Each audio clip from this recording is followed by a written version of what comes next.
The following video is partially written by myself and Lane Walker, an old friend of mine who recently passed away. Me and Lane wrote this when we were much younger, so in Lane's honor, I've gone back to update and flesh out the script to finally make a video out of it. Miss you, man. Not every geek with a Commodore 64 can hack into NASA.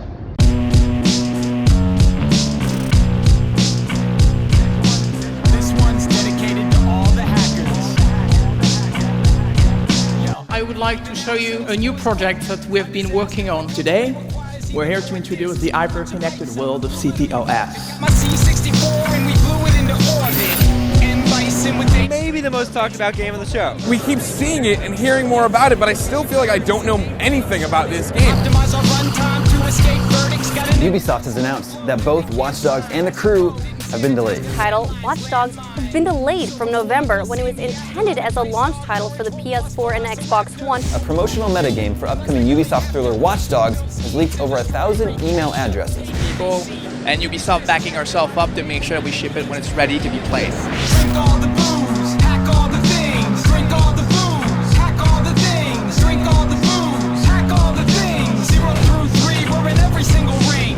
So picture this. It's 2014. You are 12 years old, hanging out at your friend Vicente's house. You're sleeping over because your parents are out of town. You've gotten to that point in the sleepover where both of you are just kind of tired socially and decide to hang out by yourselves in the same room for a little bit. And while Vicente plays on his computer at his desk, you are laying on the floor watching the same series of videos on your iPhone 4S over and over and over again.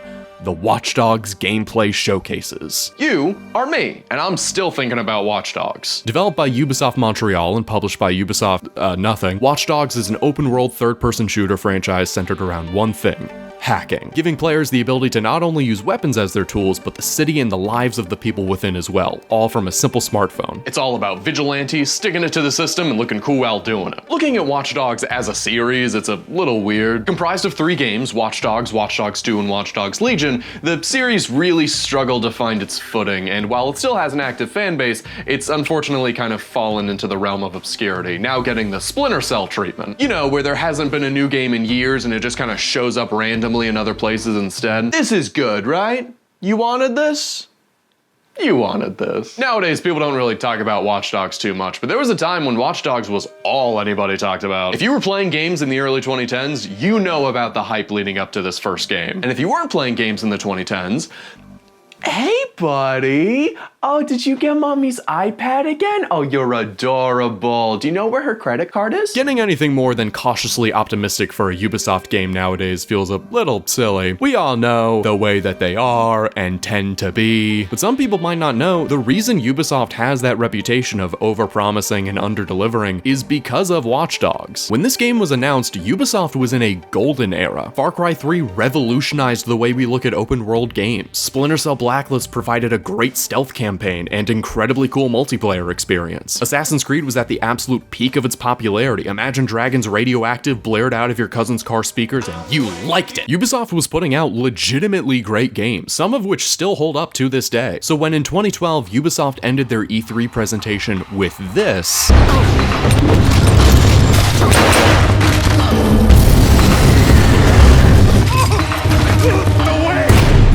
no one would blame you for getting excited. This game looked beautiful, its presentation alone making it something to watch out for. A bustling city, intense action, a cool jacket, this game looked incredible. And the more previews we got, the more spectacular the game looked, fully taking advantage of next-gen hardware and pushing the boundaries of open world games. And then, it got delayed, but then, it came out.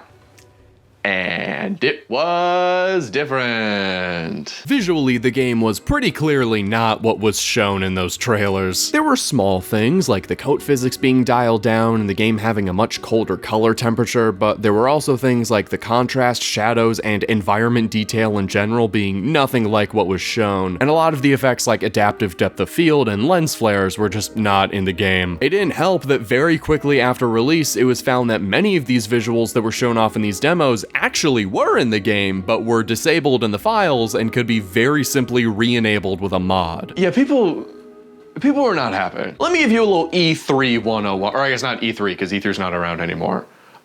Let me give you a little PlayStation State of Play 101. Every time you see one of these big gameplay reveals or long showcases, they are fake. Every single one of them. They are not real. These games are nowhere near finished enough to actually show off, especially if it's a first-time reveal of something like in the case of the 2018 God of War. So what they'll do is, they'll take one section of the game, really focus development on it, make it look real good, turn it into a little demo, and they'll make it look as close to what they think the final game is gonna look like. That's why a lot of gameplay reveals look dramatically different to their final products, because the creative direction of the game or the constraints of development have changed since that trailer came out. So what Ubisoft did wasn't wrong, they just got a little optimistic. As you can imagine, it was lambasted because of its clear visual downgrade, and the game itself got mostly positive, but not exactly rave reviews. To this day, it serves as a cautionary tale to gamers to be careful when watching pre-release footage, and to developers and video game marketers not to promise too much when it comes to their marketing, lessons that both groups still have not learned. But at the time, a little 12-year-old Truman didn't care about any of that. You see,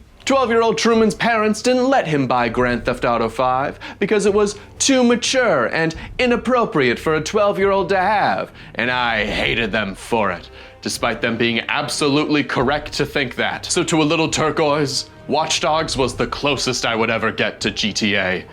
For like 2 years, and then my parents let me get it. And what do I have to show for it? A franchise that's been relegated to edgy YouTube Shorts edits? While the first game has received a bit of a resurgence due to a modding renaissance, the franchise as a whole really hasn't been discussed that much in the past few years. And it's a real shame. These games have stuck out in my mind so much because to this day, they still have a really unique place in the gaming landscape. They have a lot of really unique mechanics, style, and attention to specific details that even today get neglected. Even if they're not always at their best, they have a lot to talk about, but hardly anyone does. So you know what? We're talking about Watch Dogs.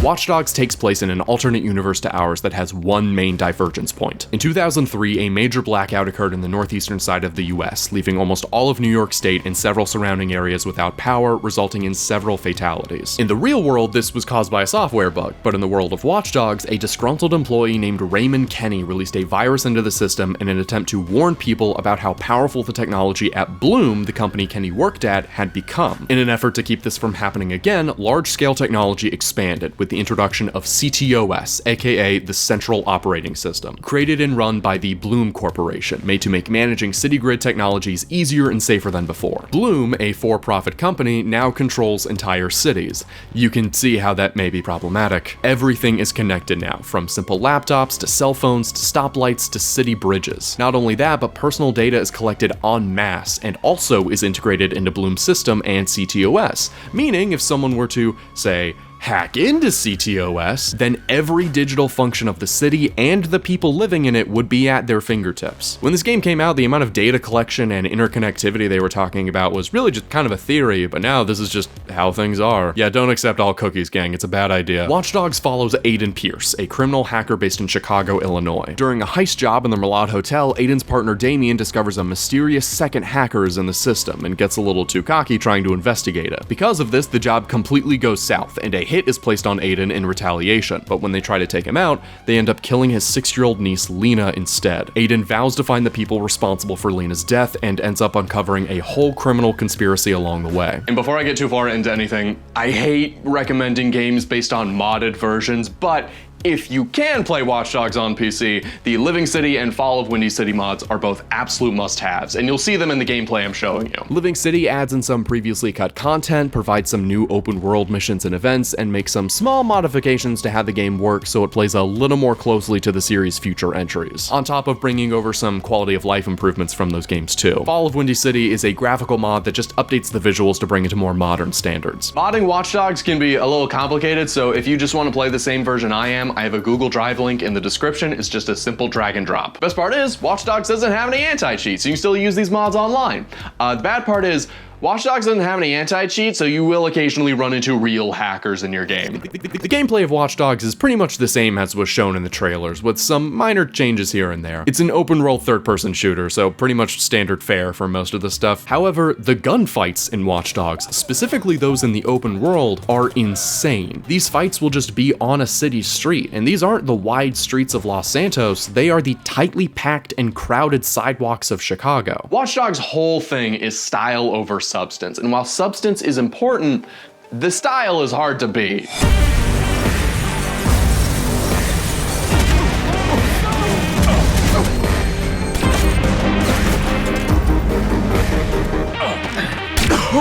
These scenes are spectacular to play, purely for the chaos and flow of them, and it's one of the best parts of Watch Dogs gameplay. Cars will act as natural cover, creating a unique battlefield every time, making these fights feel extremely dynamic. Hacking, you know, the whole thing the game is centered around, is unfortunately just okay. It's not an intricate mechanic and acts more or less as an additional power Aiden has to complement his truly most powerful weapon, a gun. But I can't deny how satisfying it is to cleverly use a hack against unsuspecting enemies, or to lose the cops by jumping a barrier, climbing on top of a train, and then hacking the train to escape. And that's kind of the main thing about Watch Dogs' gameplay. Is the gunplay particularly revolutionary? No, but it looks cool. Is hacking a deep and intricate mechanic? Not at all, but it's fun to use. I also want to give a short mention to the incredibly unique online multiplayer Watch Dogs has. Watch Dogs came out during a time when unique online concepts were still being made for video games, instead of just, we got Fortnite and Overwatch, which one you want? While it has modes like open world free roam, PvP, and so on, it also has invasion game modes. Anytime during the single player game, as long as you're not in a mission, a real player can invade your game and initiate a hack. It's now up to you to find the hacker while they try to blend in with the crowd. To this day, this is still a really fun game mode, whether you're the hacker or the one being hacked, and it can get kind of addicting. Watch Dogs still has a decent amount of players, so you can absolutely still play this mode and experience it the way it was meant to be played. That's one fixer down. Now how many more are out there? Watch Dogs is one of the most stylish games I've ever seen. The game plays like an E3 trailer, and everything just looks cool. I mean, it looks cool. Aiden's animations are a real highlight of this. He has a very natural walking and running cycle, and he'll realistically become staggered from explosions or put his hand up to shield himself from fire or steam. He's the least video game feeling character I've ever played in a game, and he tends to just control and act in a way that makes a lot more sense, like how taking out a pistol will make Aiden hide it behind his back, making it undetectable to civilians and not potentially triggering a 911 call. And if you do get noticed before police are called, you'll be warned of the exact person calling 911, giving you the opportunity to stop them before they finish the call. Which again is one of those things that's like, oh yeah, no, I guess that does make sense. I don't know why I didn't think about that before. Watch Dogs also features a reputation mechanic. Certain actions like stopping criminals, saving civilians, or other vigilante interventions will earn you positive reputation. But actions like killing civilians and police officers, robbing stores, or other crimes will give you negative reputation. Having a bad reputation will result in the cops getting called on you faster, and sometimes civilians recognizing you in public and randomly calling the police on their own. But the benefit is nothing. Having a good reputation will result in civilians turning a blind eye to your actions more and not calling the cops as much, but the downside is also nothing. Having a good reputation is really helpful, and having a bad reputation is very bad. There is no reason you'd ever want one. This was kind of controversial at the time. Why would you give me a big open world crime game and then punish me for playing it like a big open world crime game? But looking at it now, I kind of get it. Watch Dogs' world is built to feel realistic, but if you were running around murdering a bunch of people and losing the cops and then just kept walking around with not one person saying, hey, it's that guy in the brown coat who killed all those people, it would feel a little stupid and detract from the game's simulation of realism. So they invented a way to essentially make you behave. The reputation system is meant to make you think about what you're doing before you do it and consider the actual consequences of your actions. For instance, a large amount of scenes, car chases, shootouts, you know, the whole action game deal, will take place in public, with civilians nearly everywhere. You could have a clear shot at a guy, but there's a person in the way. You could theoretically shoot through them, but that will have a consequence. You could throw a grenade, blow up all those cars, and end this fight right here, but there are people still in there. Is it really worth it? If you're in a chase, a wrong turn could result in the deaths of several innocent people. The reputation mechanic is there to push you into playing the game like a human being rather than a maniac with a cell phone, and I think it's actually a really great addition to the game as a whole. But the real star of the show, and the thing that makes Watch Dogs so special, isn't the shooting, it's not the hacking, it's not the coat, it's Chicago. Watch Dogs Chicago is a fascinating take on an open world city. Now, GTA 5 came out a year prior to Watch Dogs, so the comparisons were inevitable. So much so that this piece of marketing for Watch Dogs mentions Los Santos by name. This ad is even funnier when you factor in that Watch Dogs did not release on this date. 2 months? How about 8? But GTA 5 is a really good point of comparison for this game. It came out very close to it and is still considered the gold standard for open world city games even 11 years later. But comparing Chicago and Los Santos together is really interesting. interesting, because observing Los Santos in the same way that we observe Chicago, it's evident that you're not meant to look this close at it. Take Del Perro Pier, a stand-in for the real-world Santa Monica Pier. The two are pretty much the same in all but name. You can see this place is a huge tourist attraction with big roller coasters, restaurants, arcades, entertainment, and consistently massive crowds. And if you look at GTA 5, you may start to ask, where is everybody? If this is the kind of crowd Del Perro's pulling in, they're going out of business in like 15 minutes. It's decently populated, but it feels like the outside of a restaurant or a shopping area, not the biggest tourist attraction in the city. Additionally, all these people are just walking around or on their phones. Maybe they're watching something or talking to someone, but none of these actions are very fluid and none of them are particularly realistic. And if you go a step further and you really look close, you start to notice little things, like how all these pierside storefronts have no one in them. No one is on any of the rides until you get on, and even then, they disappear the moment you get off. No one is in line for anything. The whole section with the rides is especially barren. You ever notice whenever you go into a store in GTA 5, you're the only one in there? Or like how people will gather around like they're having a conversation, but they just kind of stand there. They won't gesture, they won't move. If they do talk, it's a single sentence, but other than that, it's eerily quiet. It's little things like that, small irregularities that remind you that you aren't in a real city full of consequences and people living in it. You are in a fake world made for you to destroy. Obviously, these are small nitpicks because, again, you're not meant to look this close at things. These people aren't meant to look realistic. They're meant to look like tiny little ants before you blow them up in a Harrier jet. But Watch Dogs has put so much effort into handcrafting its citizens and crowds, making areas feel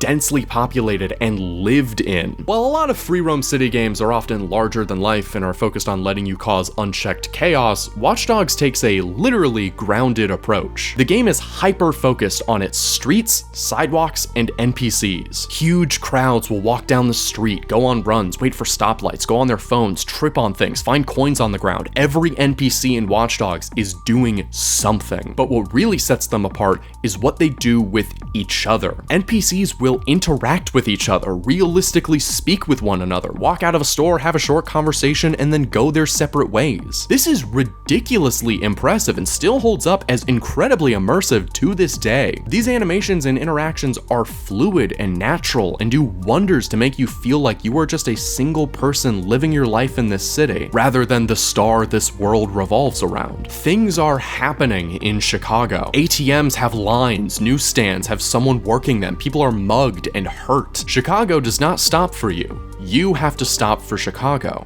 Watch Dogs' story is not great. I'll be straight up with you, I love this game. It is not well written. Aiden is hot on the trail of Lena's killers when he suddenly runs back into Damien, who also was targeted after the failure of the Merlot and now wears a leg brace. He's still obsessed with finding out who the other hacker was and wants Aiden's help. Aiden refuses because he didn't even want to know in the first place, and in response, Damien kidnaps Aiden's sister Nikki and almost gets her son Jackson too before Aiden can interfere. Damien now uses Nikki as a hostage to get Aiden to investigate the other hacker for him, all while Aiden continues looking for Lena's killers. It ends up being a bit of a convoluted plot, and revenge story is not exactly a unique premise for Ubisoft, but there are a lot of things to admire about Watch Dogs' story. It's a tech-noir with some John Wick-style action and is very focused on being super edgy. The combination of technological conspiracy and vigilante crime thriller create a legitimately unique tone that manages to feel different in the genre. 90% of games like Watch Dogs, especially at the time, center around being a criminal, or in some rarer cases, a cop. Or if you're a vigilante, you're Batman or Spider-Man. You have fantastical abilities and a crazy supersuit. So it feels fresh to specifically be none of those things. Aiden Pearce is a skilled gunman, but he's still just a citizen in this city. He can go from regular pedestrian to hitman in the blink of an eye. And it's one of the things that makes specifically the tone and feeling of Watch Dogs' story unique. Watch Dogs' narrative issues mainly come from the story being very plot heavy and not really investing enough time into its characters. Most of them are pretty one note and don't really have a ton of personality beyond the events of the story. Characters like central antagonist Damien Branks has pretty flat motivation and isn't really interesting or intimidating to watch. Not only do we barely get to see him, but the little bit we do, he ends up having very little screen presence, especially for the main villain. Or like Clara, a woman from the hacker group DedSec, who is likable but barely developed at all and ends up just kind of being there for a lot of the game. Aiden Pearce is known for being a bit of a dull protagonist, and honestly his reputation is apt. I see what they were trying to do. He's a dark and brooding man who's lost everything and is ready to do whatever it takes for revenge. In other words,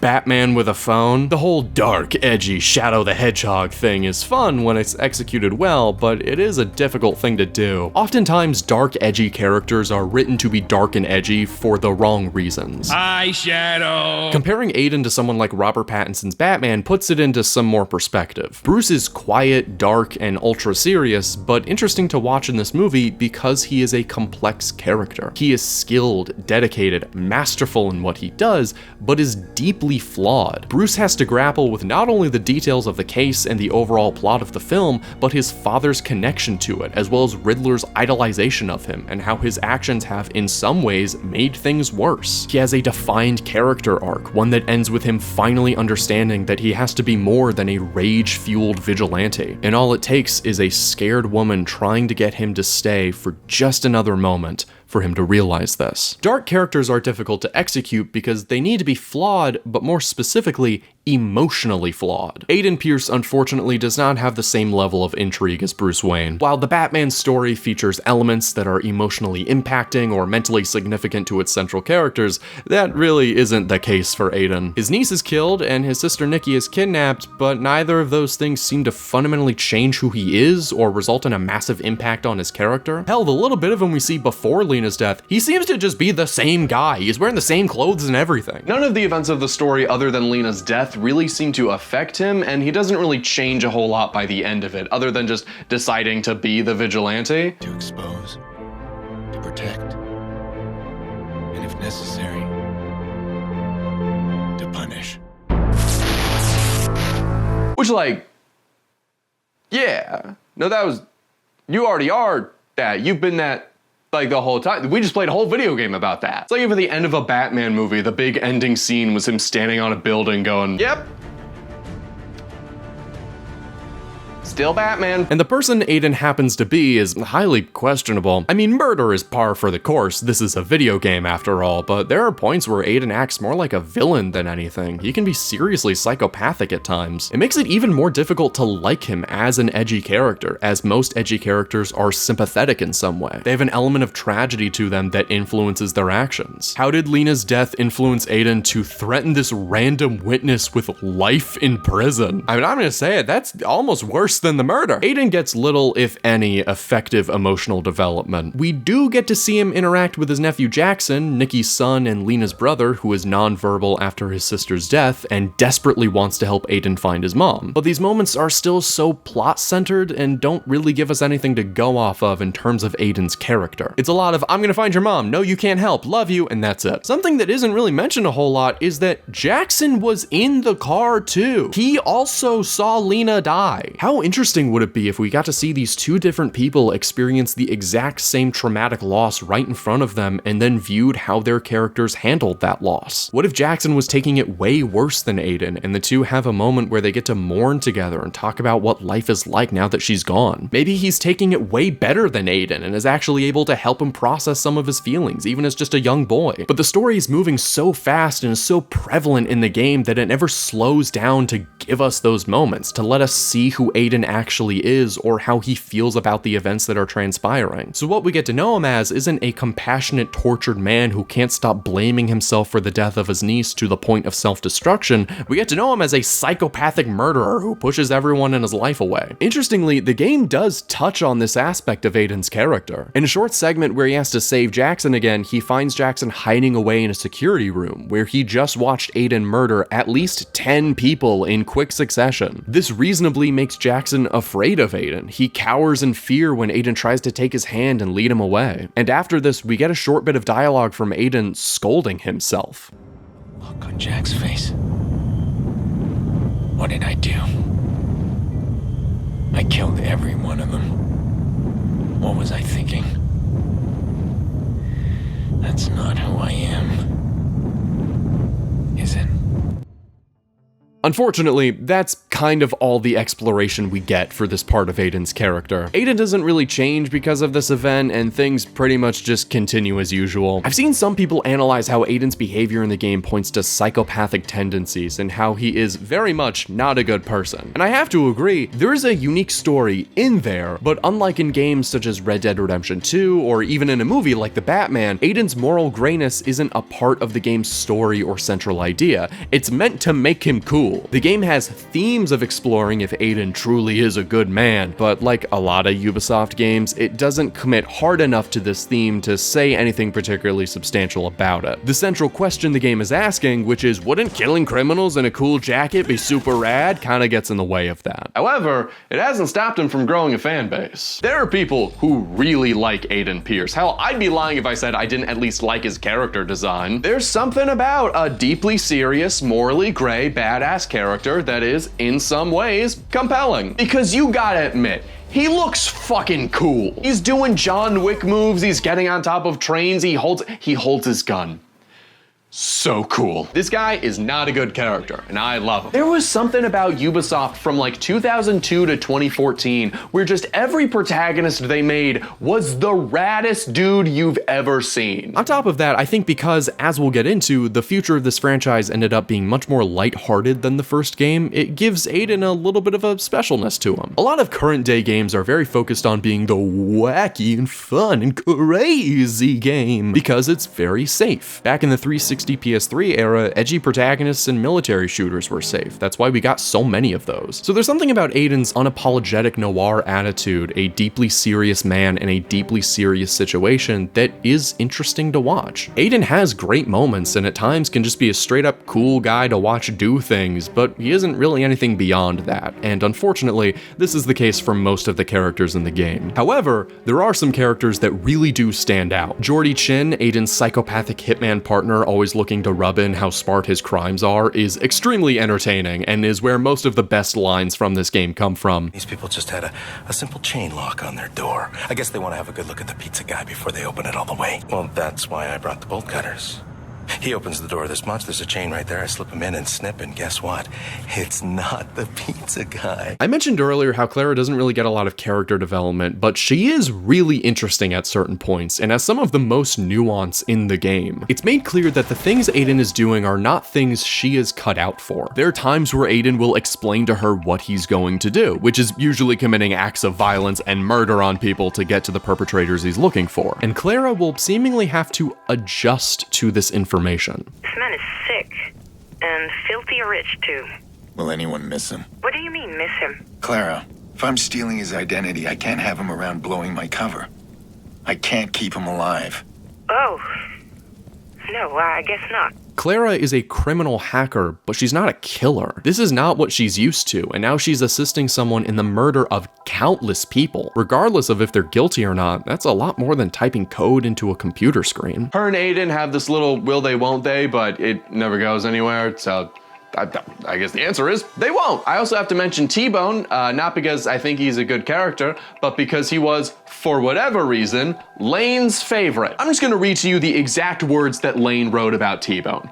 T-Bone is easily one of the most interesting characters in the game. His battle within over the grief he feels from the people who died from the grid shutdown is incredibly compelling, and his desire to help people to make up for his misdeeds only adds to his complexity. He's also a great comic relief. He has some of the best missions in the game, and he quickly becomes an invaluable part of Watch Dogs' story. And hey Lane, straight up, no. Lane was truly one of the smartest guys I had ever met in my life. I have no idea what he's talking about. T-Bone's fine, I get, he's okay. He's not an integral part of Watch Dogs' story. What does that mean? Supporting antagonist Lucky Quinn, the head of the Club Crime Syndicate, should also get a shout out for being a truthfully terrifying villain. His faux calm and compassionate exterior is often abruptly cut like a knife with surgical show-offs of power and violence. And speaking of, the way Watch Dogs portrays its world of crime is really unique for a game like this. Most depictions of crime in popular action media, and especially in video games, show off the much more glamorous side. Bank heists, car chases, drug deals gone wrong, you know the deal. Or they'll choose to go with the more sanitized versions. Superhero media often has Spider-Man stopping muggers or Batman ending a weapons deal of the scariest version of chemical warfare you've ever seen. But Watch Dogs decides to take a more visceral and, in some ways, realistic route. Things like systematic sexual assault are things that happen in the underbelly of the city you're exposing yourself to. The main crime syndicate Aiden will run into is the Club, headed by Lucky Quinn. One of the Club's major income streams is human trafficking, with a whole level in the game being based around a live auction of women. The villains of this game are just that.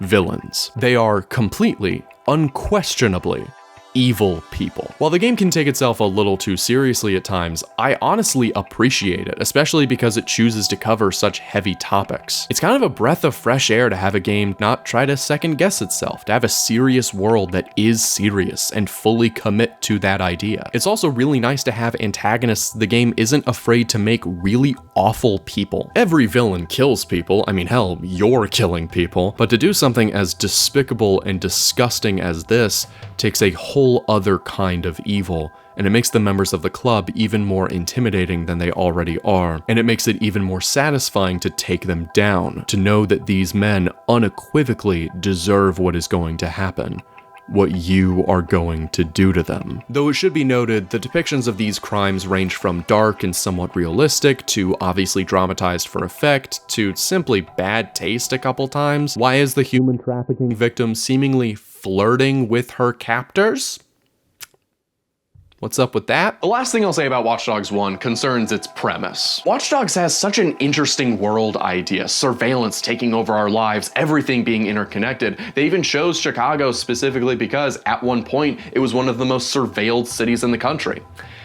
And none of that factors into the story. They set up this like crazy modern sci-fi premise and then just did like a pretty straightforward crime action thriller. It's such a shame because there is so much you could say with that premise. This idea that technology that we've been told makes us safer in reality makes us even more vulnerable than ever before. But the story barely does anything with it. It's so odd. Why would they build up this whole universe and then do barely anything with it? Here's the deal. Does Watch Dogs have the best gameplay? No. Does it have the most compelling story? For sure not. But god damn it, this game is so cool to play and I will defend it till I die. It's oozing with style, attention to cinematic detail, and it has, in my opinion, one of the most alive and real feeling open world cities ever created. Its story may not be the most compelling or unique, but it's able to stand out by not being ashamed of what it is. It is deeply dark and serious, littered with gritty crime and dangerous characters. Being able to play a game where you have the power to hunt these people down and bring them to justice when others can't is really fun, and I always find myself coming back to Watch Dogs. If you haven't tried Watch Dogs yet, I would highly recommend you give it a shot. But once you've done everything in the cold, windy streets of Illinois, where do you go next?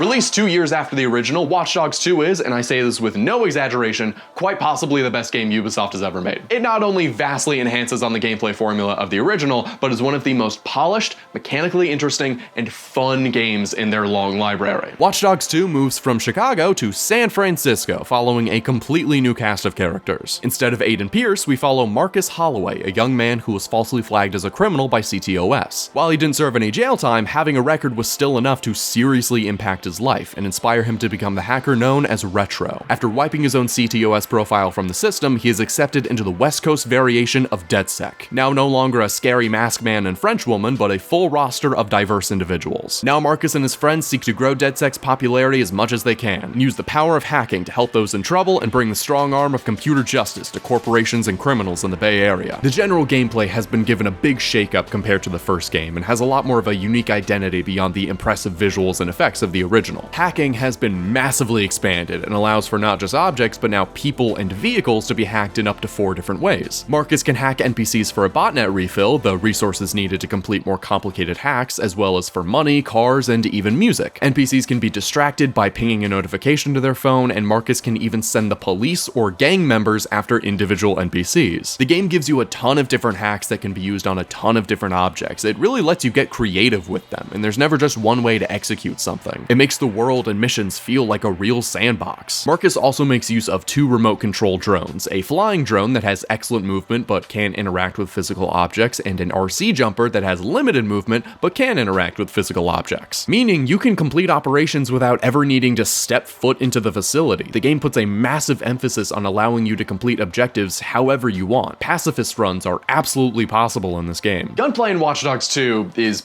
interesting. The developers specifically wanted to not make shooting the center focus of the game like it was in the original. Unlike Aiden in Watch Dogs 1, Marcus can only carry 3 guns on him at a time, with one of them always being his silent stun gun. There is a silenced pistol in the game, but it's not very good. The gunplay itself is okay. It's not as crazy or as cinematic as the original, but it works. Which is a bit of a shame because the guns do feel much better. The base pistol you get at the beginning of the game sounds like this. It is loud and punchy, and many of the guns are similar. They have serious, realistic weight to them. A lot of times, a single shot will be enough to take down a standard enemy, and just a few shots will be enough to take you down too. Guns feel like guns in this game. Gunfights are much riskier, and all around feel much more lethal compared to keeping your distance and hacking. Like its predecessor, Watch Dogs 2 also has a really cool online mode that I won't get too into, but it keeps many of the online modes from the original and brings in some really cool additions. The invasion mode has been expanded upon greatly, and every version of it can be triggered in a menu, or they'll just happen ambiently in the world. Occasionally, if you're not in a mission, 2 or more single-player game sessions will be connected, and there won't be any interruptions, no loading screen. You'll just be going about your business and another player will show up. The game will just let you know that a multiplayer event is happening nearby, and if you get close enough, you'll just instantly join in. Multiplayer will just happen in this game. It is seamlessly connected into the single-player world, and it's insanely fun every time. It's such a cool idea to have the single player and multiplayer modes connected like this. However, like the original title, the city is what makes the game really shine. Watch Dogs 2 makes its NPCs even more interesting and far more advanced than the original game. There's a lot fewer of them, purely because San Francisco has a lot more open areas than Chicago, but populated areas still feel very populated, and you still get those handcrafted NPC interactions from before. However, they've also added in new mechanics to make the NPCs dynamic and even more realistic.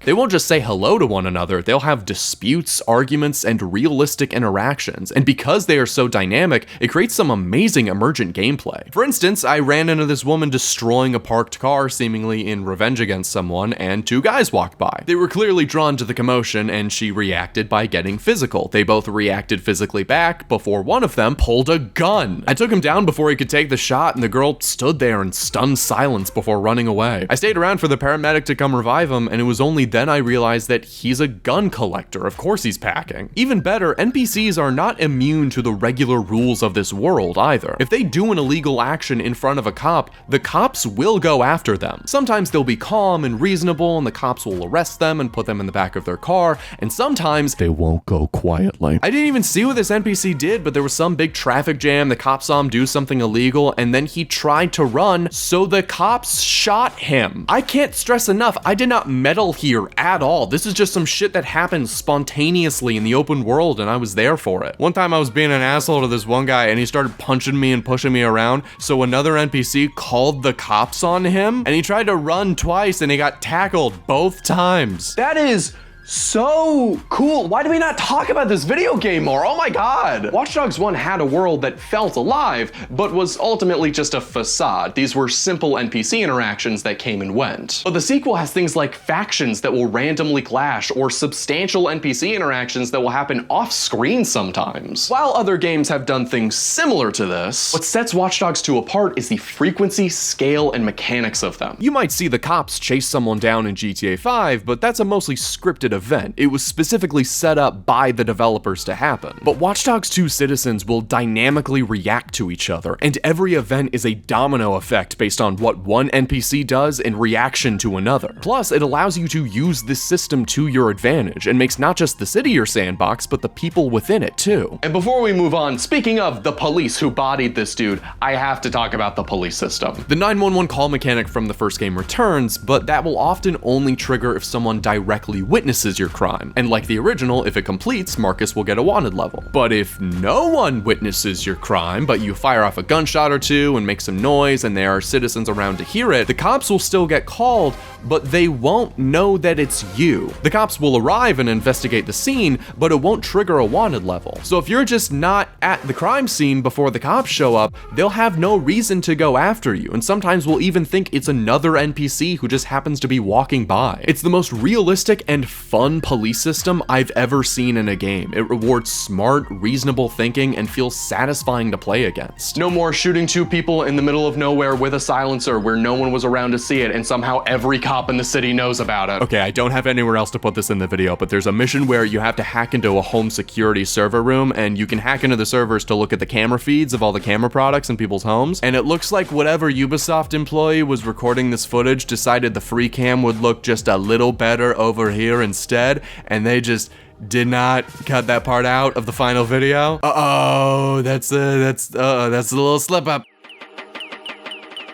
Watch Dogs 2's story is considerably more interesting and well-written than its predecessor, and while it certainly has its shortcomings, it's still a massively entertaining narrative. The game's representation of hackers is somewhat more realistic than Aiden's hacking into the mainframe style in the first game. DedSec is based on several real-life hacker groups, such as Anonymous and LulzSec, with some of the missions in the game even being inspired by real events, such as 4chan's protest of the Church of Scientology and the general vibe of many real black hat hackers, that being hatred of corporations and the government taking advantage of the public. Watch Dogs 1 had this really interesting concept concerning the power Bloom and CTOS had on the people of Chicago, but didn't do anything with it. However, the sequel goes all in on this premise. DedSec is squarely focused on taking down corporations harvesting data and the rich exploiting the poor. Missions based on going against Google, SpaceX, hell, even Martin Shkreli are in this game, and it takes a very hardline anti-corporate stance. Watch Dogs 2 is surprisingly a very political game, even beyond its opinion of corporations and the rich. Tanya DePass, founder and director of nonprofit I Need Diverse Games, wrote in Polygon that this scene between Marcus and Horatio, one of the other members of DedSec, was one that she really identified with.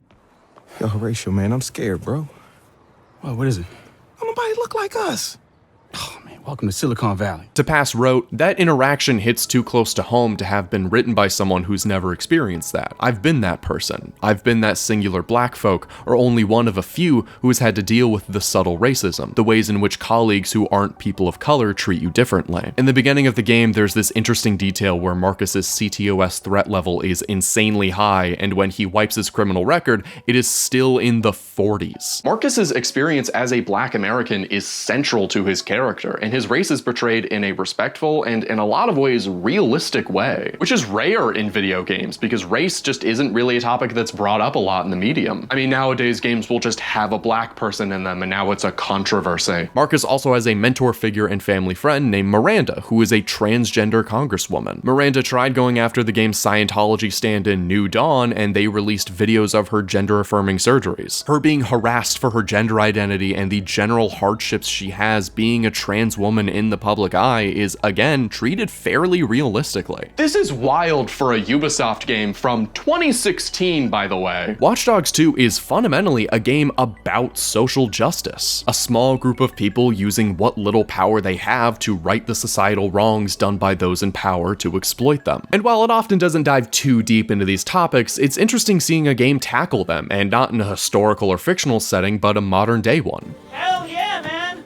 Barbarians are at the gate and ready to bust some Roman heads. The game is centered around the San Francisco branch of DedSec, a scrappy group of hackers working out of the basement of a comic shop. And centered on them, it is. Unlike the original game where almost every moment is focused on its plot, we actually get time to know the characters of the story and flesh them out enough to create a connection with them. And honestly, the individual members of DedSec might be the best part of this game's story. They're all really strong and well-written characters. Not only are they all entertaining and interesting, they're they're all considerably more dynamic than the characters of the original. And while all of them are hackers, they also have their own traits, weaknesses, likes and dislikes, and distinctions that make them unique. You know, like characters in a story, such as Wrench, a chaotic wildcard who, despite his energetic attitude and playful aggression, suffers from difficulty communicating his emotions and insecurity about his appearance, leading to his trademark animated mask. Wrench is also easily the one who bonds with Marcus the most, and there are scenes where you really get to feel their friendship. Marcus himself is pretty good. He's definitely better written and developed than Aiden, and we get to see him be more than just what he needs to be for the story. Aiden is cool in the like scary guy sitting by himself in the bar kind of way, and Marcus is cool in the guy who does parkour videos on YouTube kind of way. He's a much more down-to-earth character, and in many areas is very relatable. I can't stress enough that the story of Watch Dogs 2 is really fun. These characters have great chemistry with each other, and they all have really distinct personalities. It's super easy to have a personal favorite. The world they inhabit, while serious and filled with danger and corporate greed, is one of a colorful playground. The lighter atmosphere of San Francisco is complemented by the well-done comedic writing and quest lines that feel like episodes to a TV show. The game consistently has really memorable moments and missions and never feels like it's getting stale. The moment-to-moment story of Watch Dogs 2 is great, though it does have its problems. While I really like Marcus as a character, and I think he's much better written than Aiden, I think he suffers from some of the same issues. He gets a ton of development as far as his relationships and characteristics, but he gets very little emotional development. Things happen in the story that affect him, but little of it is ever truly tied to Marcus. They are tied to DedSec and Marcus by proxy. There are a couple times when Marcus is singled out as a character, but his character identity is kind of linked to DedSec. We don't really know much about him beyond that. And this is where probably the biggest issue with Watch Dogs 2's story comes in. Watch Dogs 2 is focused on giving us a ton of time to get to know the various members of DedSec. Maybe a little too much time, actually. Where the first game was pretty much all plot with not much character development, Watch Dogs 2 has a real lack of some vital exposition and story foundation. The best way to show this off is at the beginning of the game. It starts with Marcus sneaking into a CTOS control center and wiping his profile from the database. The problem is, I don't know who Marcus is, I don't know what we're doing here. If I haven't played the first game, I don't even know what CTOS is. And this would be fine if those blanks were properly filled in later. Here's what I mean. In Gladiator, we start out watching Maximus, someone we know very little about, lead a great battle. We get to see his skill as a warrior and the respect he draws from his men, but we don't know anything about him besides that. However, shortly after, through dedicated dialogue scenes, we get to learn about his family, how long he's been serving Rome, and his relationship to the Caesar and Lucilla, which not only sets up his character more, but sets up the context for the events of the story and his motivation for revenge. But Marcus doesn't get that last part. We watch him be a super good hacker in the opening scene, but after that, we never really learn anything else about him. We don't really know anything about who he was before DedSec, or what his family background is like, or anything beyond what we're told in the opening mission. It's clear the writers focused on making him more charismatic and fun than Aiden, and I'd say they certainly succeeded, but the story still falls short in making him feel like a dynamic character with real devotions and desires beyond being in DedSec. Marcus has plenty of personality, but as a character, isn't much more than a proficient hacker, and the almost complete lack of attempt to give him any backstory at all makes this issue even worse. We do get some details about Marcus's character, but instead of being established naturally through the story and through dialogue, they are quickly explained by the DedSec group over the radio as you play the first mission. So it doesn't really feel like a proper beginning to a story, it feels like we're being filled in on all the info we missed when we went to the bathroom. On one hand, I really appreciate that the game doesn't bog you down with an overly long opening like some other Ubisoft games, but the story feels like it hasn't laid any foundation, and we're just kind of setting it up along the way, or in some cases, just not setting up things at all. For instance, in one of the first missions, you watch the trailer for the Cyberdriver movie, and later on, there's a conversation about why the Galilei Corporation would want to use their car in a movie like this. And that is kind of interesting.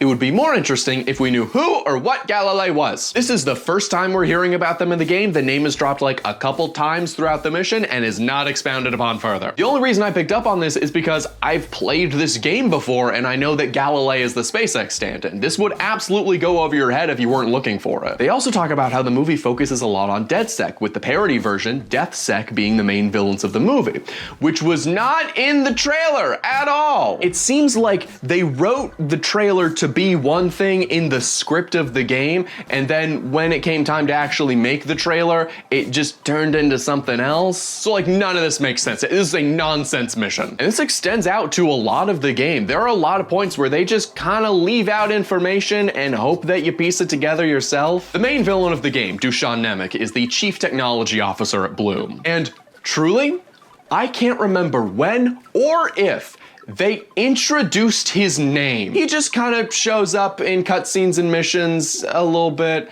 and then just appears to confront Marcus. And truly, I might have just missed it, but regardless, he doesn't really have much of an introduction. He runs into Marcus at the beginning of the game, literally, and just kind of turns out he's the bad guy. It's like if you were a +1 at a party and you said to your friend, hey, do you know where the bathroom is? And he said, oh, Tim knows.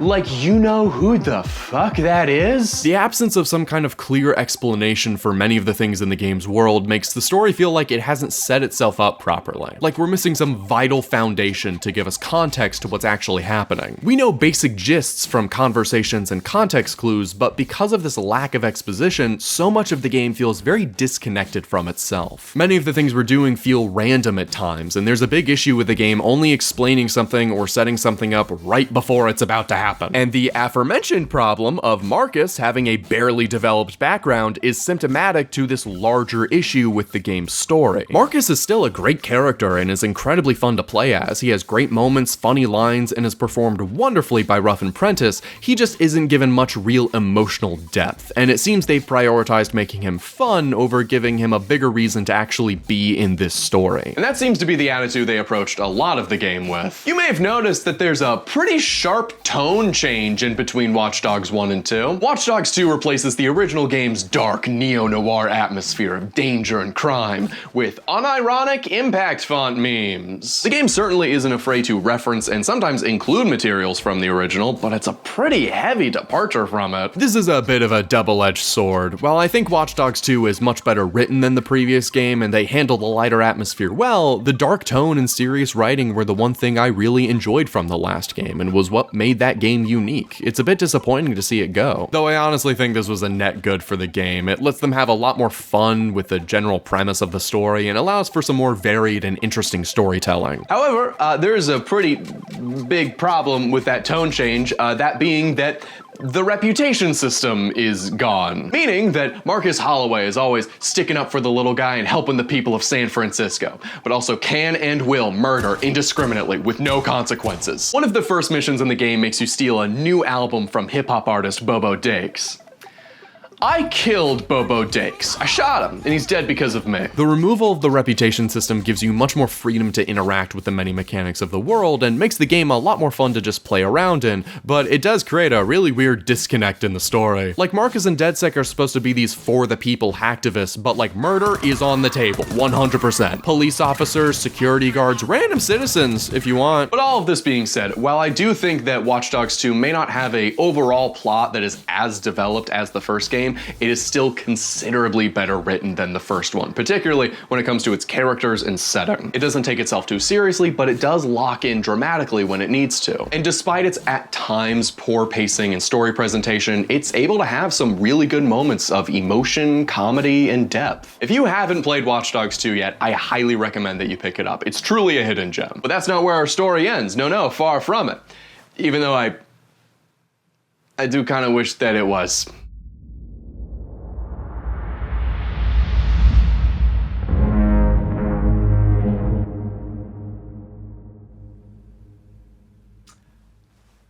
Okay, I'm really quick just gonna read the thing that Lane would put at the beginning of all of his scripts, sort of like a little bit of a disclaimer. In Lane's words, I am writing this based on media literacy, positivity, and good faith critique, and identifying the lesser appreciated parts of art that may have gone unnoticed, so that all works of human effort and expression may have their moment to shine. So now, in my words, I wish Ubisoft had chosen a different expression. Watch Dogs Legion is the final game in the Watch Dogs franchise as of this video being uploaded. Taking place not in the modern day, but in the near future, London's DedSec branch uncovers a massive terrorist plot that they are then immediately framed for. After the entire DedSec crew is massacred, London is set into a new authoritarian regime run by the Albion Corporation, using the attack as an excuse for their stranglehold over the city. Now it's up to you to build DedSec back up and lead the resistance. You may have noticed I didn't mention anything about a central protagonist there because there isn't one. Legion's whole gimmick is the ability to play as anyone. Any NPC in the city can be recruited into DedSec, each of them having their own traits and abilities, some positive and some negative. The game really pushes this roguelike type element as by default it has permadeath for your operatives on. So if you lose one, they're gone forever, and if you lose all of them, it's a full game over. And this is a really cool system.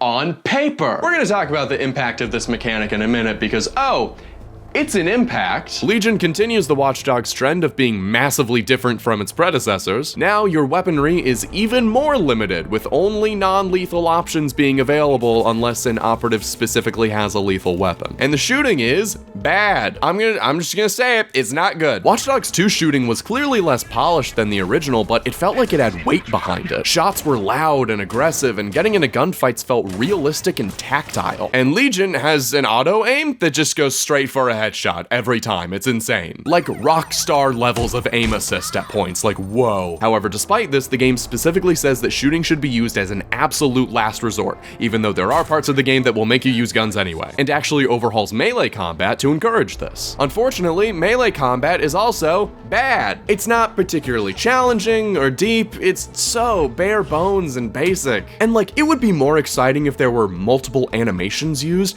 but every character has a single set of moves that just gets played over and over and over again. So like, it's not even fun to look at, and maybe the worst of all, hacking has been seriously gutted. Instead of it being an incredibly important tool for manipulating your environment and enemies and creating an endless stream of possibilities like Watch Dogs 2, it's kinda just back to what it was in the first game. Hacks have been changed from using botnets you should wisely spend to almost everything being on a cooldown. So you can't really set up cool traps or save up your hacks to execute a cool plan anymore, and it severely limits how you use hacking. Also, minor nitpick, the previous games did a pretty good job of understanding like what you were looking at and wanted to hack, but Legion makes you put your cursor like right on the thing. It does not work as well. You guys did it before, how is it worse now? And generally, the game just feels considerably less polished compared to the series' previous entries. Clothing stores are no longer interiors, but just screens you walk up to outside of a real store. The police system is basically just GTA now. There's not even a 911 call you can stop. You just get a wanted level immediately for any illegal action. You can't call the cops or gangs on people anymore, and you can't even really hack individual people that much, period. The game's map is nowhere near as varied or interesting as Chicago and San Francisco, and is actually a lot more of a pain to get around because of its complicated streets and city design. Online has also been cut down, with the seamless integration into the single player stripped out and replaced with a simple online mode, meaning the unique invasion game modes are also absent from this game. They are available in the online mode, but it's really hard to play multiplayer when no one else is playing the game. This online mode really seems like it was supposed to go along with the single player, just based on how similarly it plays to the regular campaign, but maybe they just decided against it in the end. But hey, at least we got zombies mode.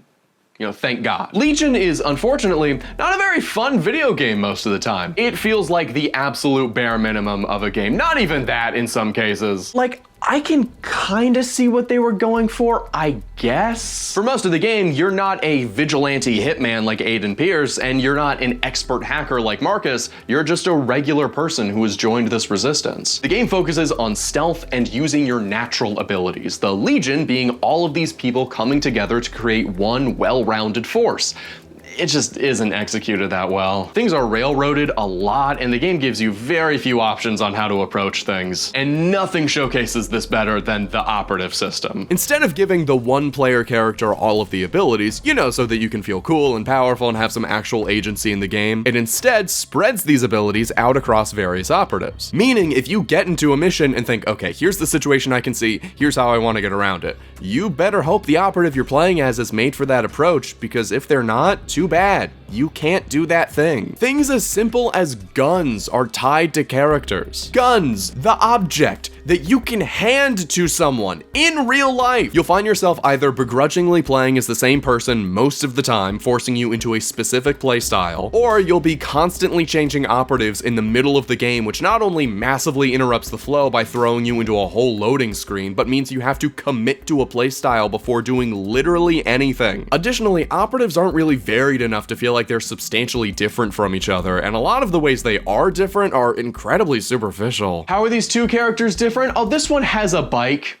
That's it. That's his whole thing. He checked the "do you have personal transportation" box and was immediately recruited to the resistance. This roguelike element they're trying to push doesn't really work when the character's traits aren't enough to make them stand out from the literal crowd. Games like Rogue Legacy, a roguelike Metroidvania where you pick out a new character every run, can have serious disadvantages to their characters, but also serious benefits to outweigh them. Many of these differences can be pretty drastic and specific, making characters not just feel different, but play differently too. It makes them feel tangibly unique and sometimes creates a really interesting risk-reward system. Interestingly, the gameplay reveal for Legion shows off a version of this system that is a lot closer to that. A Watch Dogs gameplay reveal not being representative of the final product? I've never heard of such a thing. Characters not only have significant stat differences that would actually shake up how they play in moment-to-moment gameplay, but also seem to have classes like Infiltrator, Hacker, Enforcer, as well as levels, indicating that the more you played as a character, the better they would be, making losing one to permadeath a real loss. But in the final game, the system is so safe. It just doesn't really take any of those interesting risks. Legion's story is...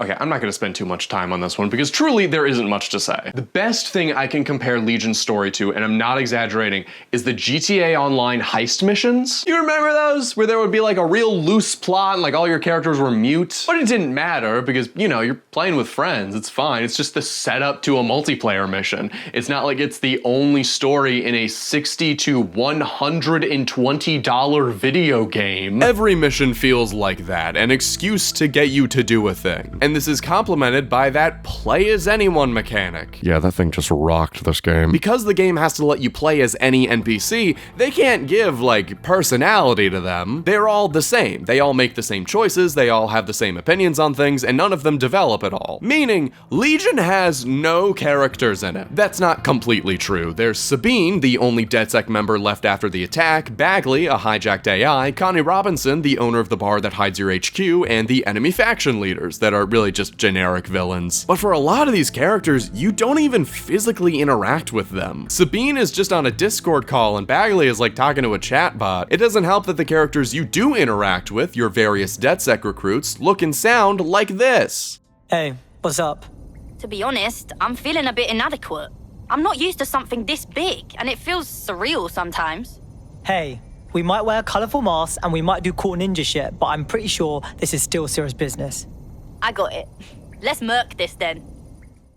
Awesome, guys. Yeah, the voice acting and also the lip syncing weirdly leaves a bit to be desired. Because the game doesn't really have any central characters, there's no emotional element to the story. So every piece of dialogue in this game is exposition about the plot, which means the game is kind of boring a lot of the time. People tend to forget that the reason movies and stories with big complicated plots are interesting isn't because of the big complicated plot, it's because of the way characters interact with it. Star Wars isn't cool because of all the intense world building and advanced lore. It's interesting because of the way Han Solo dismisses that lore as hokey religions and the way Obi-Wan dismisses him as foolish for thinking so. Even stories that have less of an emphasis on characters like Fallout New Vegas still have interesting factions that have their own reactions to events in the wasteland and unique qualities that influence their morals and values that make them ethically complicated and nuanced and that make you want to know more about them. But Legion's story has little to no emotional drive. I have no reason to care about what's going on. Legion's world does have some interesting parts to it. I do really like the idea of this semi-futuristic world, especially in a Watch Dogs game.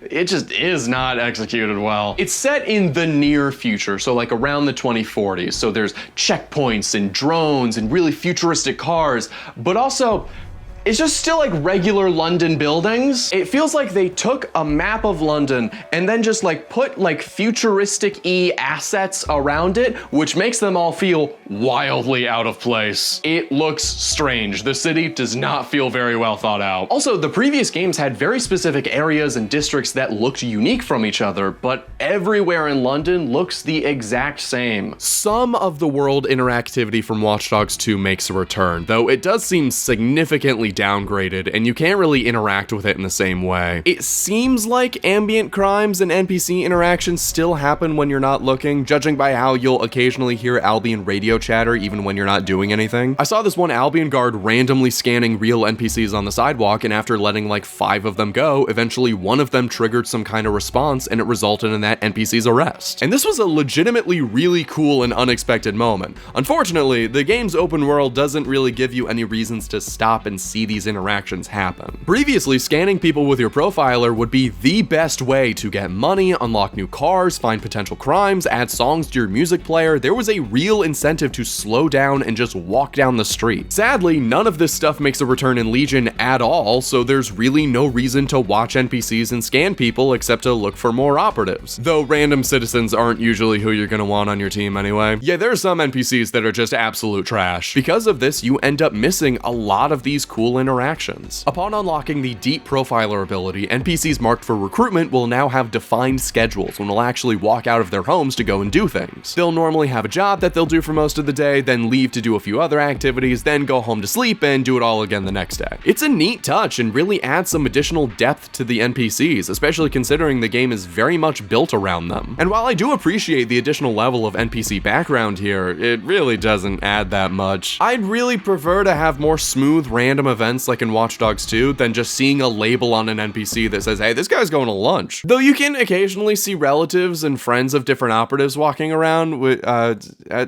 that's cool, I guess. But the operative system truly is just not deep or interesting enough to make any of this really worth interacting with. And beyond this, there's really not much else to say. The story really has nothing of note, there's nothing else to say about the world, there's just really not much to talk about. It's a game that feels, ironically, very corporate. It's a game full of interesting ideas, but has an execution that buckles any kind of potential it had, and it's a shame to see the franchise go out so poorly. Despite some fun concepts and a long-awaited modern-day Assassin's Creed crossover DLC, yeah, that happened by the way, there's not really much that could save this game.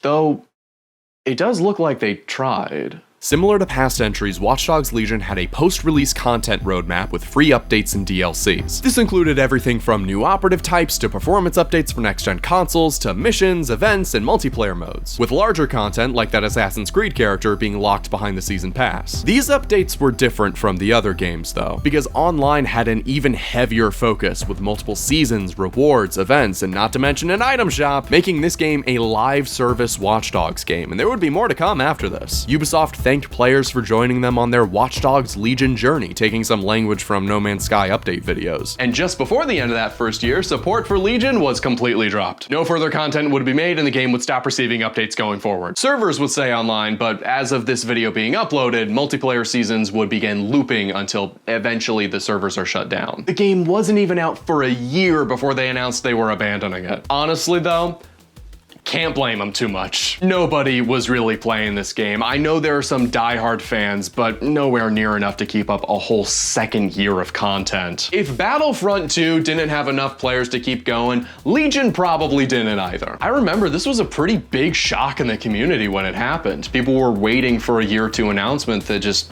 never came. But they did make some real improvements to the game. Better character customization, new character types, new online modes, and just general polish are always welcome additions. But really, if you're gonna try to save this game, it's gonna need a lot more than that. You possibly need to even restructure how this game works at a base level. And if you're gonna try to get a guy to do that, he's gotta have a really good co.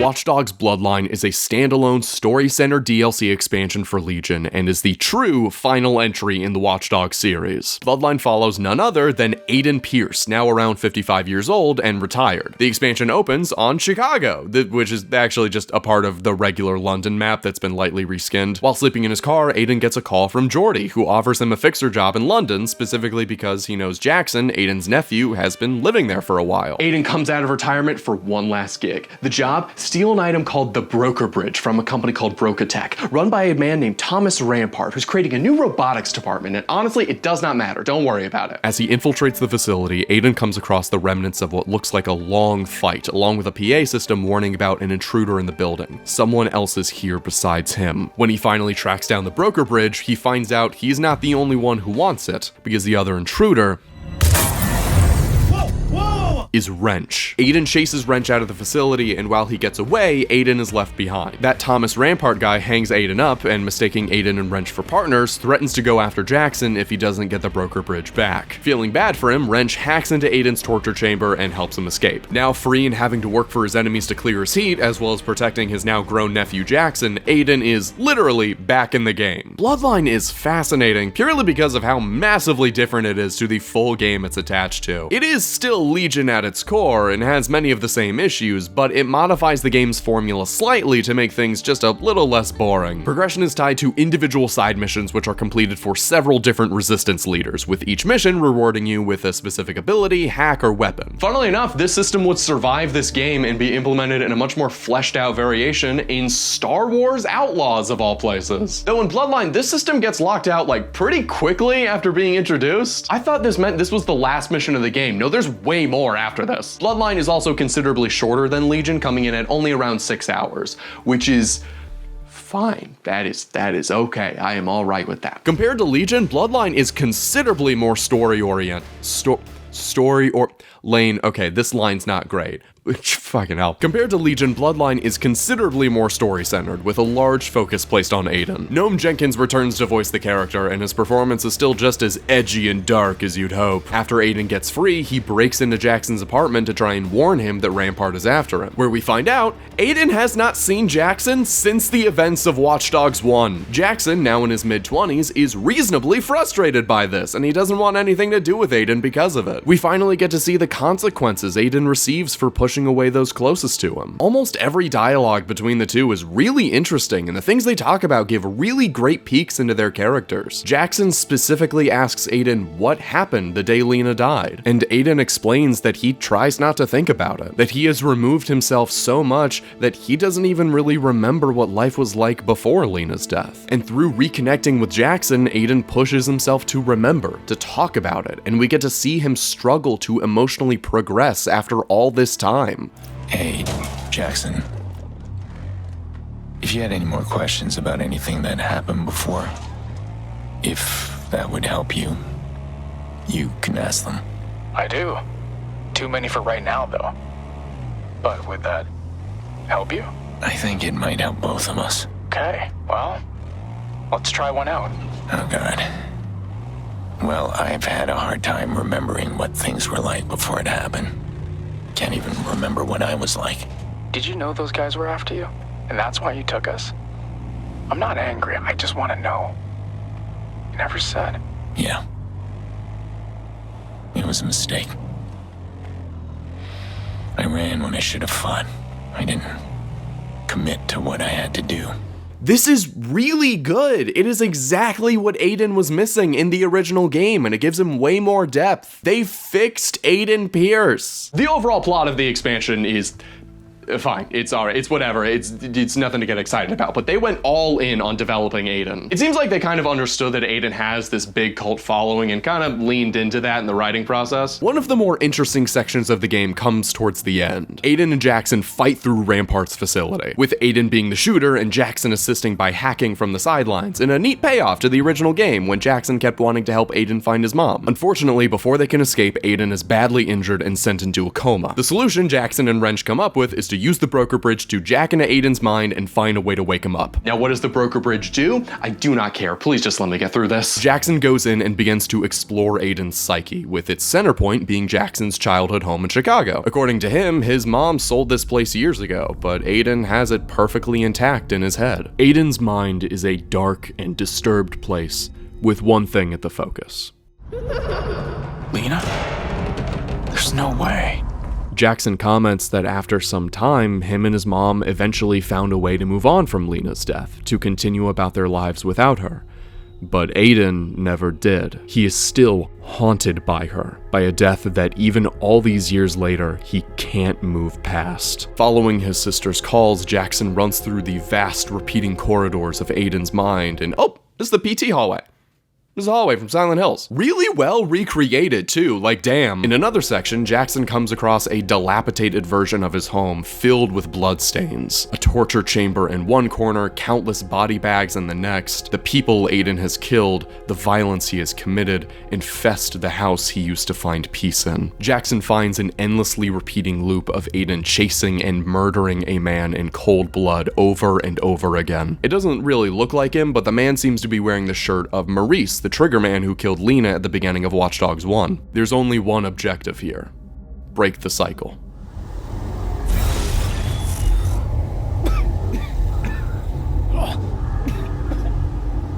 Aiden, enough!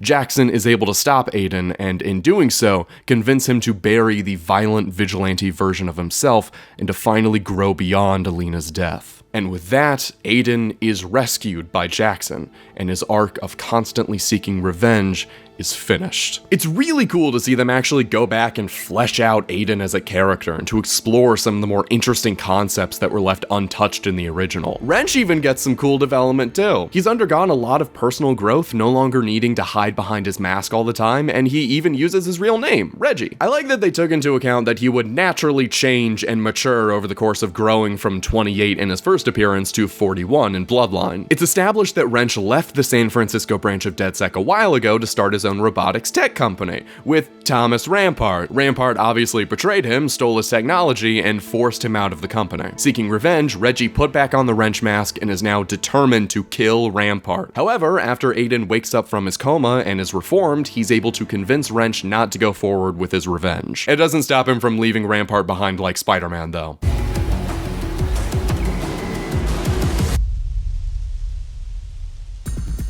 Wait, that's it? Oh my god, this game is so awful. Yeah, game just ends after that. No more, we're done. There's like a very short phone call between all the main characters after it spits you back out into the open world, but like, whoa, is that credit screen jarring. Now, do I recommend that you play Watch Dogs Bloodline? Honestly, no. I did not enjoy it. The extra story bits and closure that we get for Aiden are incredible. It is definitely still Legion, though. The mission design is about the same as the base game, which is to say not great. And the story beyond that is just okay. Not worth spending $75 minimum on. Yeah, Legion is still full price on all marketplaces for whatever reason, and Bloodline, not including the other DLCs, is $15. However, you can get this game like dirt cheap when it's on sale. I got the gold edition, which is normally $100 for like 20 bucks. The season pass included in the gold edition also has Watch Dogs 1 bundled in it, so if you really want to play both, it's not a bad deal. However, it does add Watch Dogs Legion to your Steam library, which is really more of a curse than anything. But despite that, Bloodline is a really interesting continuation to Watch Dogs 1. Using Jackson to give Aiden this closure, both with his grief and as a character, is an effective method at ending his arc and actually giving our favorite psychopath a happy, healthy ending. While it's not always the best executed, Bloodline feels like a great way to end Aiden's character and cap off the series, even if I can't say that for the game it's attached to. So what's next for Watch Dogs?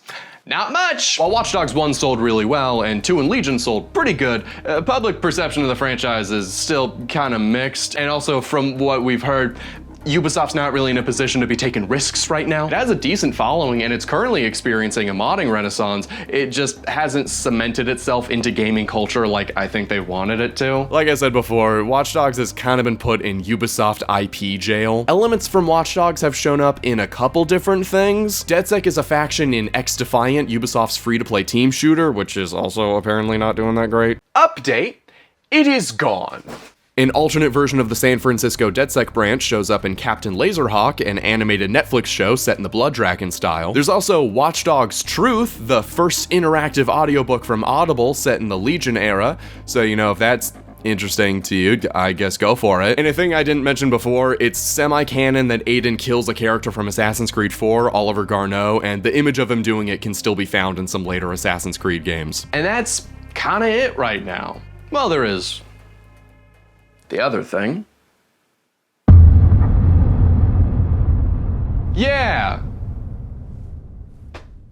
I don't know, man. So, turns out, Ubisoft has been trying to get a Watch Dogs movie made for years. This IGN article about how they partnered with Sony to produce the movie is from 2013, which you may recall is before the first game came out. It's like if before the first episode of Friends aired, someone was like, we gotta start working on Joey. But as of this video being made, like a couple months ago, they announced they had started filming after 10 years and that Tom Blythe and Sophia Wilde are starring. And also while I was making this, they wrapped filming. So this is real. It's being made right now. And like, yeah, I remember seeing the article back then, but like, I didn't think they were serious about it. Watch Dogs movie in development sounds like one of those fake headlines that means nothing, like women will be having sex with robots in 2025, or Blade movie coming soon. I thought they were kidding. There's obviously been some speculation as to what the hell this movie's gonna be. I've seen some language that said that it's set in the same universe as Watch Dogs, meaning that it probably won't surround any of the characters that we know, or will at least be focused on original characters. But like,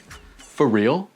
I have no idea what this movie's gonna be. Like, I can't even speculate on it. What could they possibly do with this? But the thing I know for sure is, if this movie bombs, a Watch Dogs is dead, 100%. Like, it's already kind of been confirmed that we're not getting a new game, but like, if this movie bombs, oh, you're never gonna hear the word hacking in a Ubisoft game ever again. And it's a shame, these games are full of so much potential, much of it fully achieved, but odd decisions have steered the game in such a weird direction. What once was a semi-grounded tech-noir crime thriller has turned into an almost cyberpunk sci-fi. Despite the last game being a little disappointing and the games not blowing up the way Ubisoft really wanted them to, this series still has a die-hard community. There are people still playing these games. I think there's something about Watch Dogs that just kind of resonates with some people. It's not just another open-world city game about doing crime, it's about one person going up against a massive power that in our heads seems invincible, and using their weaknesses not just to hurt them, but terrify them, bringing them down to the level of those they prey on. Watch Dogs is ultimately about standing up to oppression, fighting against the overwhelming powers that be to enact real change. Because those powers, that massive authority, always make it seem like they're absolute, untouchable, like no one could possibly stand against them. But in reality, it doesn't take an army or a crowd or even a legion to change things. Sometimes all it takes is one person with a smartphone. And they don't have to be a politician or a celebrity, they could be literally anybody. The next person to make that big change in the world could be someone you just walk past on the street one day. It could be someone you see all the time, it could be a stranger, it could be a friend. It could even be you.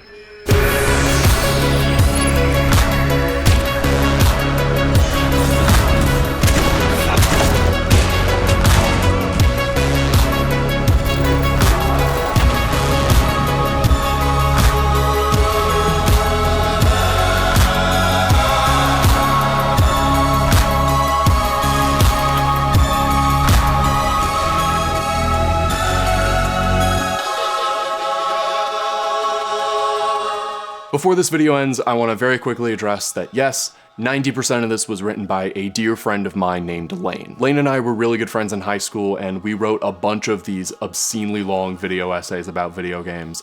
And by we, I mean Lane wrote them, and I was there. We always wanted to make all of them into full-length YouTube videos, but neither of us really had the time for it, so we made the shortest one we did into a video, and then never again. That video is still up on my channel, by the way. It's the first one.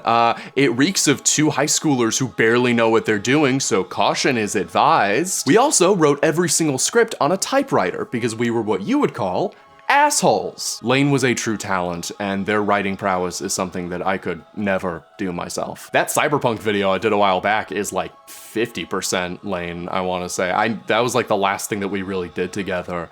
I needed a lot of help. Lane passed away very recently and graciously left me all of the old scripts that we wrote. On top of a few that I think he just wrote himself, which was a really nice surprise to find. It's a big box. It's a large box. I'm showing it on screen now. It's a big box. So in his honor, I'm gonna be going back and making as many of those scripts into full-length videos, just like we always planned. The Red Dead video I did recently was also one of Lane's scripts, but I didn't know if I was gonna do more than that, but something's telling me that I probably should. I don't know which one I'm gonna do next. There's a lot of scripts to go through, but if you're interested, subscribe to the channel and